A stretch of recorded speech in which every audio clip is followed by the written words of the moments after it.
अस्सलाम वालेकुम। HBL PSL season 10 की ऑल इंपॉर्टेंट ट्रांसमिशन जीतेगा पाकिस्तान। नसीम राजपूत बैक वक्त चैनल 5, मेट्रो 1 न्यूज़ और प्ले टीवी के तमाम नाजरीन से मुखातिब है। जो पहलगाम वाकया हुआ उसके बाद अब तो दोनों ममालिक के दरमियान से प्लेयर्स भी बात करते हुए दिखाई दे रहे हैं। सूरत हाल जो है वो खासी कशीदा दिखाई दे रही है। ज़ाहिर है जिस तरीके के बेबुनियाद इल्ज़ामात लगाए उस पर पाकिस्तान क्रिकेट टीम के फॉर्मर कैप्टन शाहिद खान आफरीदी ने भी कहा कि इस तरह के बेबुनियाद इल्ज़ामात बग़ैर तहकीकात के लगाना इंतहाई अफसोसनाक है। उन्होंने जहाँ पहलगाम वाक़े के लोगों की हलाकत पर अफसोस का इज़हार किया, वहाँ पर उन्होंने पाकिस्तान में होने वाली दहशत गर्दी पर भी उतना ही अफसोस का इज़हार किया। उन्होंने कहा हमारा मुल्क तो ऑलरेडी इस किस्म के मामलात का शिकार हुआ है। तो बहुत सारी चीज़ें जो है वो ज़्यादातर डिस्कस होती हुई दिखाई दे रही हैं इसी सिमत में। पाकिस्तान सुपर लीग चल रही है, उधर इंडियन प्रीमियर लीग चल रही है। मुख्तलिफ बातें मुख्तलिफ चैनल्स के ऊपर होती हुई दिखाई दे रही हैं। मोस्टली चैनल्स जो है वो जो सियासी सूरत हाल है अब तक की उसको डिस्कस करते हुए दिखाई दे रहे हैं। लेकिन अगर ओवरऑल देखा जाए तो पाकिस्तान की वुमेंस क्रिकेटर बहुत ही ज़बरदस्त गुल फिरोज़ा का स्टेटमेंट सामने आया। गुल फिरोज़ा जिन्होंने अभी भी पाकिस्तान की नुमाइंदगी की थी और हार्ड हिटिंग बैटर है, पाकिस्तान की ज़बरदस्त किस्म की बैटिंग करती हैं। उन्होंने कहा कि इंडिया जाने का कोई शौक़ नहीं है और हम लोग इंडिया नहीं जाएंगे। और वाकई में जो फार्मूला तय हुआ है उसके तहत चाहे एशिया कप जो कह रहे हैं कि अब पता नहीं होता है या नहीं होता है, जो अगस्त के अंदर होना था, इंडिया ने मेज़बानी करनी थी। ऑलरेडी ये खबरें तो पहले ही आ रही थी जब ये वाकया नहीं हुआ था कि इंडिया चाहता है कि ये इवेंट कहीं दूसरे मुल्क में ट्रांसफ़र कर दिया जाए, क्योंकि पाकिस्तान को जो है वो ज़ाहिर वहाँ पर खेलने का मौका मिलेगा। और जो भी जो उनको मराद कह सकते हैं मिली थी इंडिया को चैम्पियंस ट्रॉफी के दौरान, वो पाकिस्तान को भी मिलती। लेकिन अब इन हालात के अंदर ये होता है या नहीं होता है, अब इस पर भी एक बहुत ही सीरियस सवाल जो है वो दिखाई दे रहे हैं। इसके साथ साथ और बहुत सारी चीज़ें दिखाई दे रही हैं। वो जो अमला यहाँ पर था पाकिस्तान सुपर लीग में, इंडिया के 23 लोग वो वापस जा चुके हैं, उनको बाहिफाजत वापस रवाना कर दिया गया है। क्योंकि पाकिस्तान ने भी बिल्कुल स्ट्रेट फॉरवर्ड ये अल्टीमेटम दिया था हमारी हुकूमत ने कि 48 घंटे के अंदर जितने भी भारतीय हैं वो यहाँ से चले जाएं, क्योंकि ये तो जैसा आप कर रहे हैं वैसे ही उसका रिप्लाई आ रहा है। और बहुत ही सिंपल सा हल दिखाई दे रहा है। और जिस तरीके के बेबुनियाद इल्ज़ामात लगाए जा रहे हैं और उसके सबूत भी पेश कर दिए गए कि कहाँ कहाँ आपके जो ये फॉल्स ऑपरेशन जो है वो आपका था और किस तरीके से आपने किया था। उसके बाद अब सौरव गंगुली साहब भी बात करते हुए दिखाई देते हैं। गंगुली साहब कहते हैं कि पाकिस्तान से 100% ताल्लुकात ख़त्म कर दो, 100% ताल्लुकात ही ख़त्म कर दो, अब इनके साथ कोई ताल्लुक होना नहीं चाहिए। तो भाई ताल्लुक रखना कौन चाह रहा है? हमारी गुल फिरोज़ा को सुन लो, वो भी आना नहीं चाहती। तो गंगुली भाई वहाँ पे आने की किसको ज़रूरत दिखाई दे रही है? कौन वहाँ पे आना चाहता है? जिस तरह की ऊँचे हथकंडे आपकी नरेंद्र मोदी साहब की हुकूमत हिंदू तवा हुकूमत कर रही है, ऐसे में कौन आप खुद बताएं कि ऐसे में कौन से कोई जाएगा वहाँ पे या जाके खेलेगा वहाँ पे? तो अच्छा हुआ कि इस चैम्पियंस ट्रॉफी के अंदर ये फार्मूला तय पा गया कि ना तो इंडियन टीम पाकिस्तान आएगी ना पाकिस्तान टीम इंडिया जाएगी। अब अगर खेलनी है क्रिकेट तो खेल लें। बहुत सारी खबरें ऐसी भी आ रही हैं कि इंडिया ने इंटरनेशनल क्रिकेट काउंसिल को लिख दिया कि पाकिस्तान और इंडिया को एक पूल में ना डाला जाए ताकि मैच ही नहीं खेलना पड़े, ना खेलना पड़े। इंटरनेशनल क्रिकेट काउंसिल जानेगी है, कितने अरब का नुकसान होगा। एक ही मैच है पाकिस्तान और इंडिया का इंटरनेशनल क्रिकेट काउंसिल के पास, और कितने बड़े कोई ब्रांड हैं। अगर सच्चाई से देखा जाए तो कोई बहुत बड़े ब्रांड तो दिखाई नहीं देते।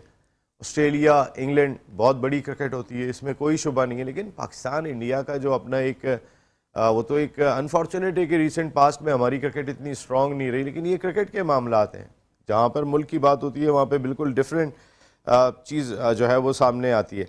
कराची किंग्स की जो कोयटा ग्लैडिएटर्स के ख़िलाफ़ कल शिकस्त हुई थी उस पर ख़ासे भरम दिखाई दिए। टीम कैप्टन डेविड वार्नर भी, शॉन टैट का भी कहना था कि कुछ बैट्समैनों को ज़िम्मेदारी लेना होगी। और आज जो मैच जारी है इस वक्त कज़ाफ़ी स्टेडियम लाहौर में, वहाँ मुल्तान सुल्तान ने 185 रन 3 विकेटों के नुकसान पर स्कोर कर लिए। 76 on 48 balls. Captain Mohammad Rizwan 6 4s and 3 6s। लेकिन शुरू में वो जितना स्लो खेले थे उनके इर्द गिर्द के बैटर्स यासिर खान हो, उस्मान खान हो, वो भी आउट हो गए थे इस दौरान के अंदर। रन बॉल भी उस वक्त रिजवान नहीं खेल पा रहे थे। कामरान गुलाम वेरी वेल प्लेड, नीचे से आके उन्होंने 52-31 बॉल्स पर 4 6s 2 4s और 167 के स्ट्राइक रेट से किया। ज़बरदस्त किस्म की क्रिकेट हमें मुल्तान सुल्तान्स की जानिब से देखने को मिली। इस वक्त टारगेट चेस कर रहे हैं कलंदर्स और देखते हैं कि वो अपने होम ग्राउंड के ऊपर जहाँ पर तमाशाई बिल्कुल मौजूद हैं। लाहौर के अंदर तो हमारे ज़िंदा दिलाने लाहौर मैच देखने के लिए आते हैं, लेकिन इसकी भी तादाद कम होनी नहीं चाहिए। ये कुछ जगह रह गई हैं कि जहाँ पर पूरा एटमॉस्फेयर ग्राउंड का एक डिफरेंट होता है। तो लाहौर का क्राउड बचाने के लिए और पाकिस्तान के हर ग्राउंड में क्राउड आने के लिए जो भी इंतजामात ज़रूरी हैं वो होने चाहिए। आपने वहाँ पवेलियन तो बना दिए, ज़बरदस्त किस्म के बना दिए, लेकिन वहाँ पे एक प्रॉपर इंतज़ाम, हर वो सहूलत जो बुनियादी दरकार है वो वहाँ पे मैसर होनी चाहिए और सबके लिए मैसर होनी चाहिए।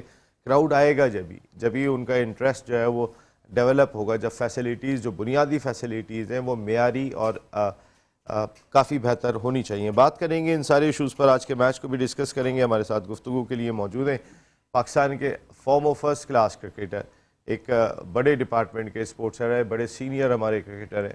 आज बड़ी शानदार किस्म की क्रिकेट खेली इन्होंने, 2 साइड मैचेस भी पाकिस्तान की जानिब से खेले। अनवार उल हक भाई हमें ज्वाइन कर रहे हैं। थैंक यू वेरी मच अनवार भाई, आपका बहुत बहुत शुक्रिया। Thank you Naseem. जबकि उनके सामने तशरीफ़ रखते हैं पाकिस्तान के फॉर्मर फर्स्ट क्लास क्रिकेटर, इन्होंने भी ज़बरदस्त क्रिकेट खेली। एक वक्त ये भी नॉक कर रहे थे, इनका नाम लिया जा रहा था पाकिस्तान क्रिकेट में, हमारे ज़बरदस्त किस्म के पैनलिस्ट का हिस्सा होते हैं। आतिफ मकबूल, थैंक यू वेरी मच भाई, थैंक यू, बहुत बहुत शुक्रिया। जबकि स्टूडियो में हमें ज्वाइन कर रहे हैं हमारे बहुत ही ज़बरदस्त दोस्त, आपने इनका प्रोग्राम देखा, शाहीन की परवाज़ मातली से लेकर हैदराबाद तक, तो आज तो ऐसा लग रहा है कि मैं भी मातली में बैठा हूँ। सैयद फराज अकबर शाह साहब, साईं आपको वेलकम करते हैं शो में। साईं बड़ी मेहरबानी, केड़ा हाल है तव्हां जा? खुश आयो तव्हां? खुश है साईं, मेहरबानी साईं, मेहरबानी। और ये अमेरिका से हमें ज्वाइन करेंगे शो की जान, तो 1 2 3 साजिद खान भाई। साजिद भाई आपका भी बहुत बहुत शुक्रिया, thank you very much. Sajid भाई, आज रिजवान की बैटिंग बेहतर लगी आपको?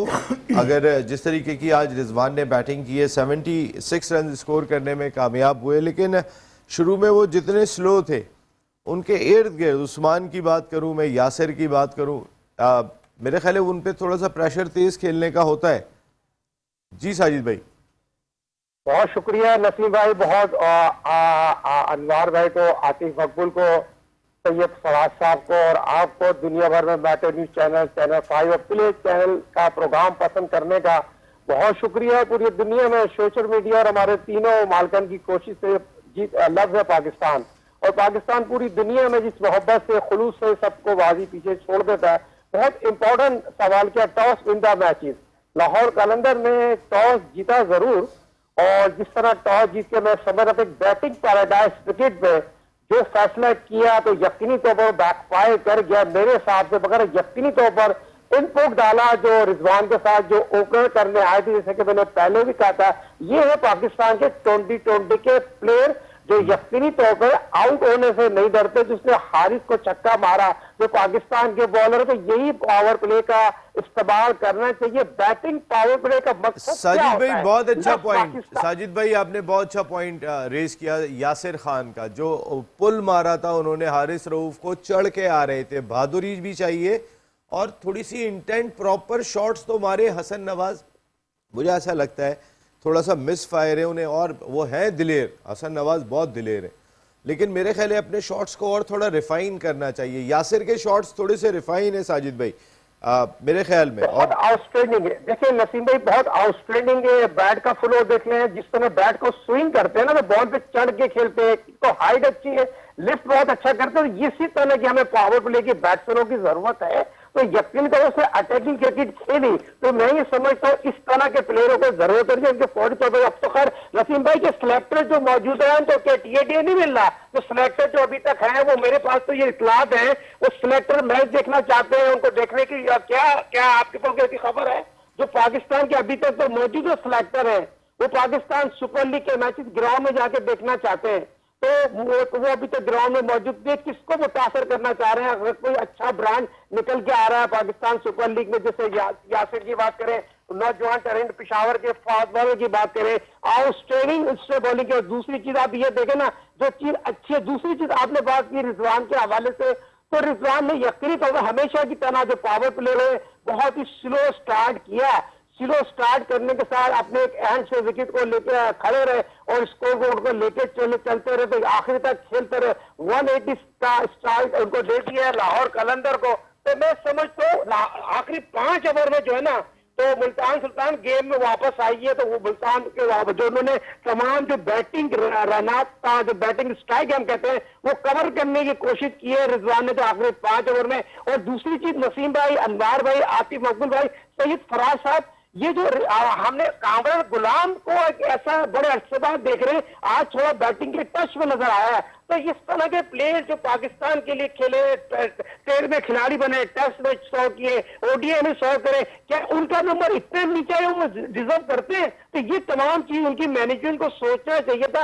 इस तरह के प्लेयर को अगर ऊपर बारी मिल जाए और लाहौर कलंदर आसिफ अली को ओपन कराते हो, तो मैं ये समझता हूँ कामरान गुलाम को भी थोड़ा सा आपको इंसाफ करना चाहिए। जिस तरह के में इनपुट डाला हुआ है, तो ये चीजें नहीं होनी चाहिए। बाहर एक अच्छी चीज देखिए, रिजवान ने नॉट आउट गए, तो देखते हैं आगे चलते क्या होता है।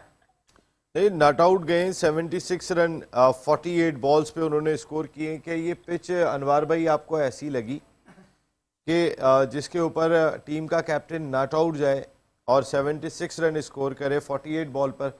क्योंकि रन्स तो आजकल स्कोर हो रहे हैं, 48 बॉल पे भी 100 हो रहे हैं, 50 बॉल पर भी 100 हो रहे हैं, 45 बॉल पर भी 100 हो रहा है, इससे भी कम गेंदों पर भी 100 हो तो रहे हैं। और फिर अगर आप पूरी बारी ले रहे हैं, आप पूरे 20 ओवर तक स्टे करके जाते हैं, तो 76 रन इनफ? बिस्मिल्लाहिर्रहमानिर्रहीम। देखिए, साजिद ने और आपने अपने इंट्रो में बहुत सारी चीज़ें क्लियर कर दी हैं। असल में रिजवान की आप right from the first match till now वो हमेशा से स्लो स्टार्टर रहे हैं। उनकी क्रिकेट की और उनकी बैटिंग का खासा यही है कि वो स्लो स्टार्टर होते हैं। जब वो रिजवान के साथ स्लो स्टार्ट में तो आपका पावर प्ले गुजर गया। नहीं सर, देखें ये तो एक प्रॉब्लम आ रही ना पाकिस्तान टीम के साथ।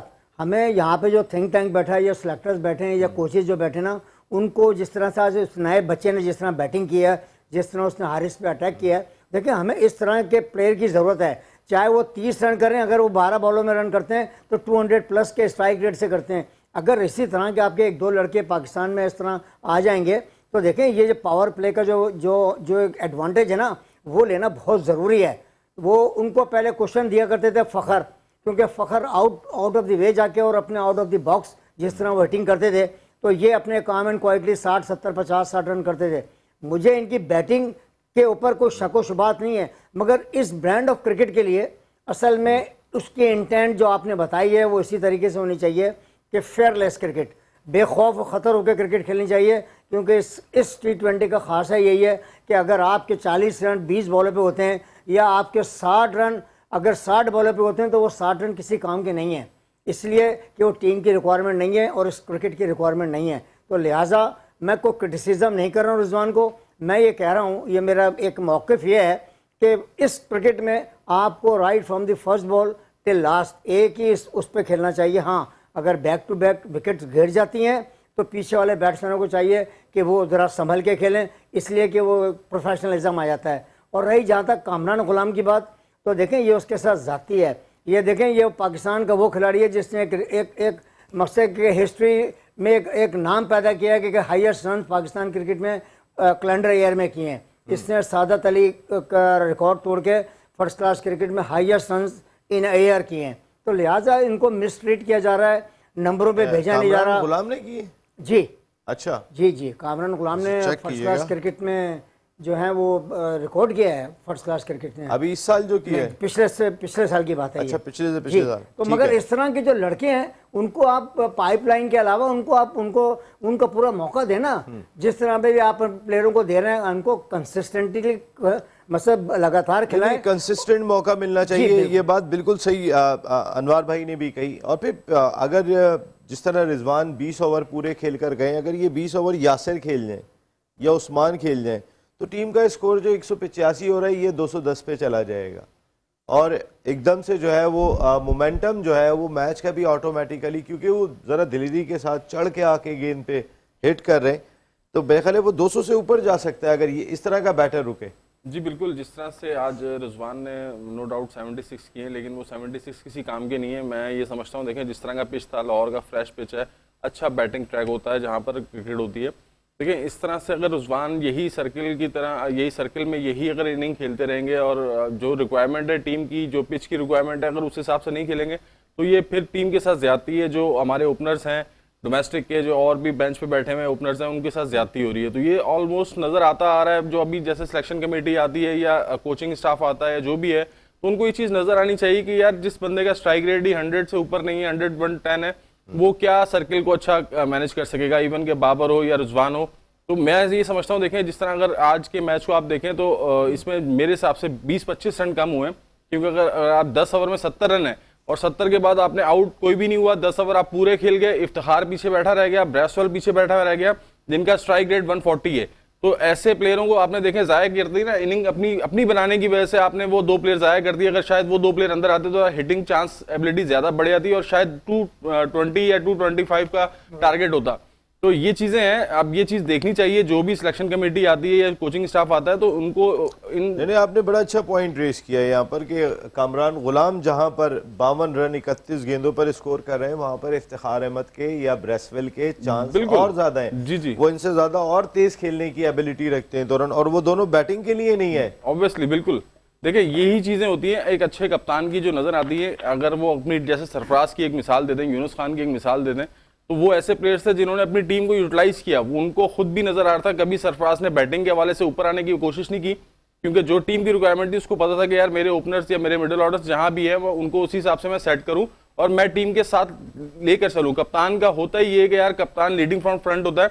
अगर उसको मौका मिल रहा है तो वो पूरा सपोर्ट करता है अपने प्लेयरों को। अगर आप देखें उस टाइम के ही ये सारे प्लेयर हैं जितने आज स्टार बने हुए हैं, सरफराज की टाइम के स्टार हैं, जिसमें आप देख लेंगे बाबर आजम हो गया, रुजवान हो गया, शादाब हो गया, शाहीन शाह हो गया, ये सब उसी ने स्टार्स बनाए, क्योंकि उसने मौका दिया सबको, उसने टीम को लेके चला। यही होती है कप्तान की निशानी, एक अच्छे कप्तान की। और जिस तरह से आज एक ब्लेंडर, थोड़ा सा मैं ये भी कहूंगा कि लाहौर कलंदर ने टॉस जीत के बैटिंग क्यों दे दी ये नहीं समझ में आया। आप खुद बैटिंग का चांस लेते हो, शायद यहां पर लाहौर कलंदर अगर बारी करती है 230+ रन करती, क्योंकि उनका बैटिंग एवरेज जो है बहुत अच्छा है और उनका ओपनिंग स्टैंड जो है यूटिलाइज करने वाले प्लेयर बहुत अच्छे हैं। फखर जमान हो गया, नईम हो गया, तो वो लोग यूटिलाइज करते हैं। उनका रिप्लाई भी देखते हैं। फराज भाई, आप भी जरा रोशनी डालें आज रिजवान की इनिंग पर। आउज़ुबिल्लाहि मिनश शैतानिर रजीम। पहले तो साजिद भाई अस्सलाम वालेकुम। और ग्रेट साजिद भाई, आपको माशाल्लाह पूरा इंटीरियर सिंध और पूरा पाकिस्तान देखता है और माशाल्लाह आपकी जो तज़किये होते हैं उससे सब फ़ायदा उठाते हैं। नसीम भाई देखें, आज रिजवान की जो बहुत शुक्रिया देखें रिजवान भाई, नसीम भाई, रिजवान की जो आज बैटिंग थी, तो मेरी समझ में ये नहीं आ रहा कि मैं उसकी तारीफ़ करूं या मैं ये कहूं कि क्या रिजवान ने किया और कहां से ओपनर आके खेला और 20 ओवर तक गया, तो समझ में नहीं आता। आज शुएब भाई देख रहे होंगे यकीनन, लेकिन मैं शुएब भाई आपको ज़रूर मुबारकबाद दूंगा कि आज कुछ ना कुछ तो ये रिजवान ने परफॉर्म किया। और 40 शुएब भाई का क्या ताल्लुक है रिजवान से? असल में रिजवान बेसिकली जो है वो जाहिर सी बात है उनके शागिर्दों में से है। रिजवान पसंद करते हैं, सब करते हैं, लेकिन रिजवान देखें जैसे हमारे लिए फ़ख्र है आज जो रन ये बने हैं, अगर फ़ख्र टिक गया 10 ओवर तक तो ये मैं ये समझता हूँ कि ये स्कोर कुछ भी नहीं है। और फ़ख्र जो है इस वक्त जो बैटिंग भी कर रहा है बहुत आउट क्लास नसीम भाई बैटिंग कर रहा है। हम यही बात कह रहे हैं। देखिए, एक तो पावर प्ले ज़ाया हुआ और दूसरे जो मेन बैटर्स थे कि जिन्होंने आखिर में स्ट्राइक करना था, वो आपके डगआउट में बैठे रहे। नसीम भाई असल में मसला पता है क्या है, देखिए T20 के मैच के अंदर रिजवान को कल भी ये बात हो रही थी कि वो T20 का प्लेयर ही नहीं है, उसको तो ज़बरदस्ती आपने कप्तान बना दिया। और ये अना की जंग है कि मैं आऊँगा, जैसे गली मोहल्ले में क्रिकेट नहीं होती, मैं कप्तान हूँ कि भाई मैंने ही बैटिंग करनी है, मैंने ही आके पहले बॉल फेंकनी है, बैट और बॉल मेरा है, बैट और बॉल मेरा है। तो ये ऐसे ही लगता है कि ये मैं कप्तान हूं तो मैं पहले बैटिंग करूंगा, मैं पहले आके बॉलिंग करूंगा। बैट और बॉल ये बैट और बॉल दिलाया किसने रिजवान को, ये जरूर पता करेंगे। आज आएंगे तो ज्यादा बात करेंगे इस पर, लेकिन अभी जाएंगे एक ब्रेक पर। वेल डन साजिद भाई, छक्का मार गया।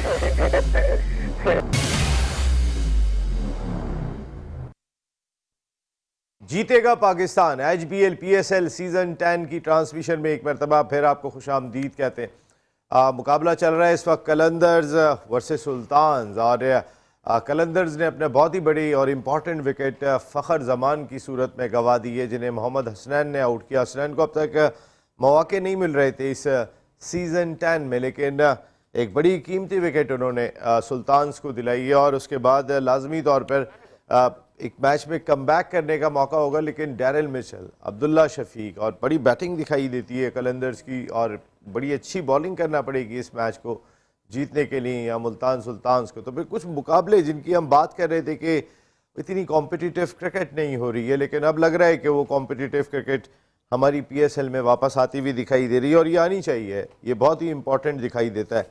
यहाँ पर यासिर को मौका नहीं, हसनैन को मौका नहीं मिल रहा था। साजिद भाई, हसनैन ने आज बड़ी एक इम्पॉर्टेंट विकेट लेकर दी और हमारे वो ब्रांड्स के जैसे हम पहले भी बात कर रहे थे कि मेहरान मुमताज़ बहुत इम्पॉर्टेंट स्पिनर हैं, सुफियान मुकीम, उनको मौका नहीं मिल रहा और इसी तरीके से हसनैन जो हमारे यंग प्रोस्पेक्ट हैं जिनको इम्प्रूव होना चाहिए हमारी पाकिस्तान सुपर लीग के ज़रिए, उन्हें मौके कम मिले।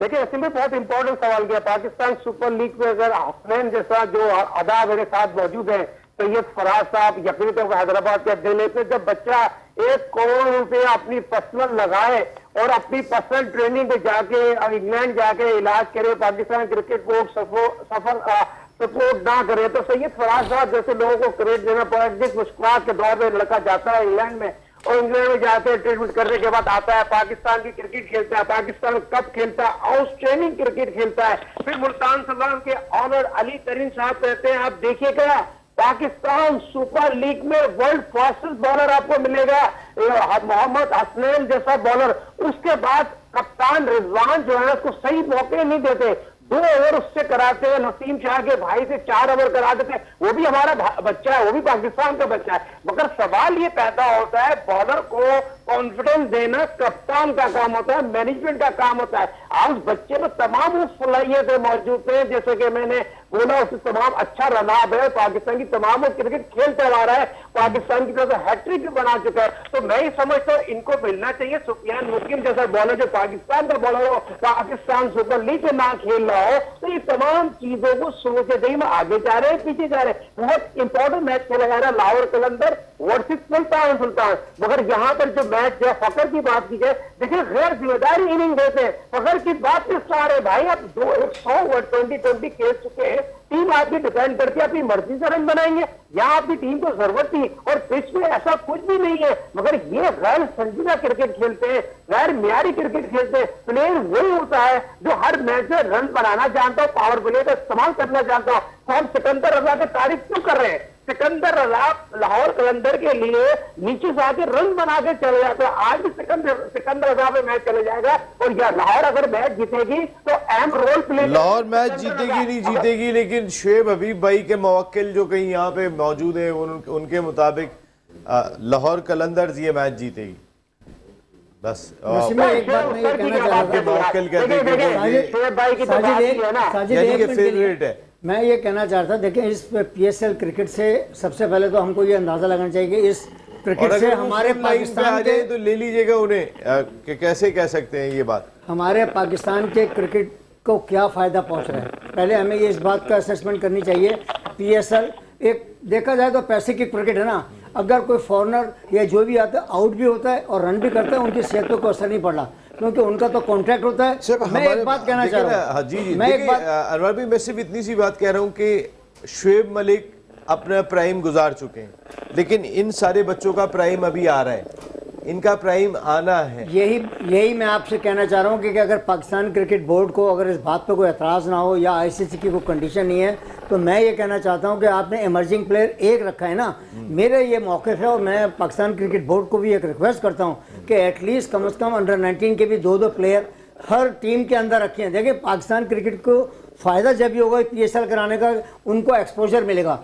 ये अब फॉरनर्स आते हैं, अपने खेलते हैं, रन्स करें ना करें और इनके ऊपर कोई असर नहीं पड़ता। ये लोग खेलते हैं पैसे के लिए, मगर हमें टैलेंट कहाँ मिलेगा?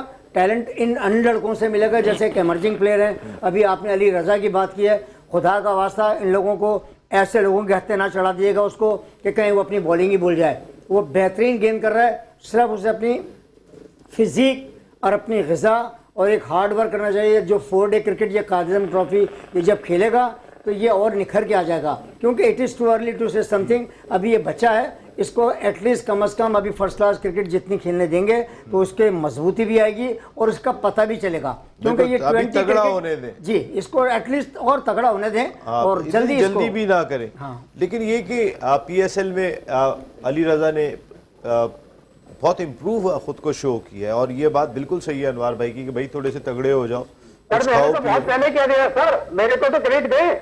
नहीं भाई, आप सारा क्रेडिट ही आपके पास है, हमारे पास तो अब कुछ क्रेडिट बचा ही नहीं है साजिद भाई। Sajid Khan, you are always great. अच्छा, ख़ास तौर पे जिन स्पिनर्स की मैं बात कर रहा हूँ, महरान मुमताज़ की बहुत बात ली जा रही थी। उससे पहले कराची का एक खिलाड़ी था, मेरे जहन से नाम मैं बहुत याद करने की कोशिश कर रहा हूँ, वो भी लेफ्ट आर्म स्पिनर था दानिश अजीज। नहीं, उसने बहुत परफॉर्म किया था पहले नहीं नहीं नहीं, वो अमेरिका ह्यूस्टन में, अमेरिका हाँ, ह्यूस्टन में। हसन हसनान खान, हसनान खान, हसनान खान। हसनान खान। नहीं, हसन खान नहीं, हसन खान तो ऑलराउंडर था। सर, वो कोयटा में था। सुने सर मेरी बात वो सुने। left arm- नहीं नहीं, मैं उसकी बात, नहीं, मैं हसन की बात नहीं कर रहा हूँ, मैं कराची किंग्स जी। का स्पिनर था जो Left बड़े arm- रन रोक रहा था उस वक्त। अहमद वसीम से रन नहीं रुक रहे थे और वो स्पिनर बच्चा रोक रहा था पहले 2 सीजन में। जी, और उसके बाद फिर वो उमर जो खान, उमर खान, उमर खान, उमर हाँ, वो बच्चा कहाँ चला है? गया? उमर वो- खान वो- ने तो क्रिकेट ही छोड़ दी। dominate और वो- कर रहा था। जी जी, उमर खान ने क्रिकेट छोड़ दी, जो मुझे पता चला था। और वो पबजी गेम है, उसमें वो खेल रहा था और वो उससे वहां से पैसे अर्न कर रहा था, और उसने क्रिकेट से डिसहार्ट होकर क्रिकेट छोड़ दी थी। ये जो मुझे न्यूज़ मिली थी। उमर खान, आपने सही कहा जी। तो देखें, जिस तरह से अब वही बात आ गई, जिस तरह बॉस ने कहा अनवार भाई ने कि यार अभी जैसे काफ़ी नाम आपके सामने 2-3 नए जो आपके आ रहे हैं, उनको आप फौरन क्रिकेट मत दें, आप उनको 1 साल कम से कम डोमेस्टिक खिलाएं, 2 साल डोमेस्टिक खिलाएं। उन्होंने कहीं नहीं जाना, और अगर आपने उनको खिलाना है तो फिर उनको पक्का करके खिलाएं। अगर इस तरह से अगर खिलाएंगे तो फिर वही चीज़ें हो जाएंगी। ऑलरेडी आपके पास इतने बेंच पे प्लेयर हैं जो आप नहीं खिला पा रहे हैं। बहुत सारे नाम फास्ट बॉलर्स ऐसे हैं जो अभी तक नहीं, जैसे हसनैन अभी खेला है, और अब्बास आफरीदी है, 2-4 और बहुत से नाम हैं जो नहीं खेल पा रहे हैं, वसीम जूनियर हो गया। तो ऐसे प्लेयरों को भी तो आप जाया कर ही रहे हैं। पहले आप उनको तो मौका दें जो खेल रहे हैं, जो टीम के साथ टच हैं। आप अगर आप उनको भी मौका नहीं देंगे और फिर नया यंगस्टर, वही बात आ गई कि लॉबी है ना, लाइकिंग डिसलाइकिंग फिर आई थी यहाँ पर बात। अगर जो भी यंगस्टर आ रहा है तो आपको नजर में रखना चाहिए यार ये यंगस्टर है, अब आप उसको डोमेस्टिक में खिलाएं और डोमेस्टिक पे उस पर नजर रखें। Yes. और डोमेस्टिक पे नजर रखने के बाद देन वो परफॉर्म करता है, फिर आप उसको मौका दें यार कि यार इस काबिल हो गया, चले हम इसको कंसीडर कर सकते हैं पाकिस्तान टीम के साथ। तो ये चीजें हैं। अब देखें, इस तरह से अगर क्रिकेट चलती रहेगी, आप फौरन किसी को कैप्स देते रहेंगे तो फिर ये वही बात आ जाएगी कि यार लॉबी कैप्स है। की एक कीमत होनी चाहिए, पाकिस्तान के कैप्स की एक कीमत होनी चाहिए लाजमी तौर पे। और हमारी इस ट्रांसमिशन में जैसे मैंने पहले आपको बताया था कि ओसाका सिक्सर टेप, वो टेप के जिससे पूरे पाकिस्तान में क्रिकेट खेली जाती है, जितनी टॉप क्लास लीग्स हैं, KTPL वगैरह, वो सब इससे खेली जाती हैं। इसी तरीके से ओसाका लाइटनिंग, ये भी टॉप क्लास लाइटिंग है। और इसी तरीके के गिफ्ट्स आप लोगों के लिए रखे हैं ओसाका लाइट्स वालों ने, और ये गिफ्ट हैम्पर्स आप लोगों के लिए रोज़ाना की बुनियाद पर मौजूद होंगे, जिसमें बहुत ही ज़बरदस्त किस्म के इनके LED बल्ब्स वगैरह और बहुत सारी चीज़ें इन्होंने रखी हैं।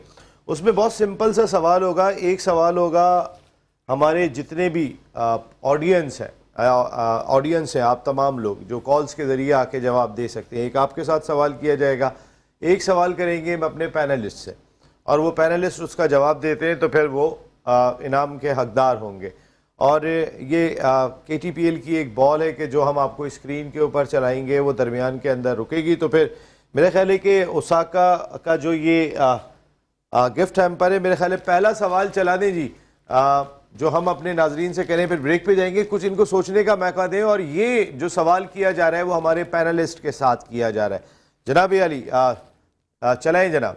ये देखें, ये बॉल हो रही है और ये बैट्समैन ने यहाँ पर हिट मारने की तो अब ये हिट कैच हुआ है, छक्का है, सारे ऑप्शन मौजूद हैं। ये बॉल रुक गई है यहाँ पे आपके, तो एक दफ़ा और चलाई जाए ताकि ज़रा ये लोग हमारे पैनलिस्ट जो है वो गौर से देख लें कि क्या हुआ। ये आतिफ भाई का कहना है आउट। ये चले, ये वाला अभी और सोच सकते हैं आप, ये आपके लिए टाइम मौजूद है। बहुत ही जबरदस्त 6 मेरा 6 लिख लीजिए आप। 6 ठीक है। आप क्या कह रहे हैं? ये विकेट मिस हिट हुई है, मिस हिट हुई है, मिस हिट हुई है। मिस हिट हुई है। अच्छा चलें, ये यहाँ पे आपकी है मिस हिट। रन तो शॉट तो लगी है, मगर वो जिस तरह एग्जीक्यूट करना चाह रहे थे वो इस तरह नहीं लगी है। हाँ अच्छा, मतलब करेक्ट टाइमिंग नहीं है, शॉर्ट लगी है, शॉट लगी है। ठीक है। और आपने क्या कहा था? आउट। आउट। आपने क्या कहा था? 6। 6। ओह माय गॉड, ये जवाब भी देंगे। और एक सवाल फिर अब आपके लिए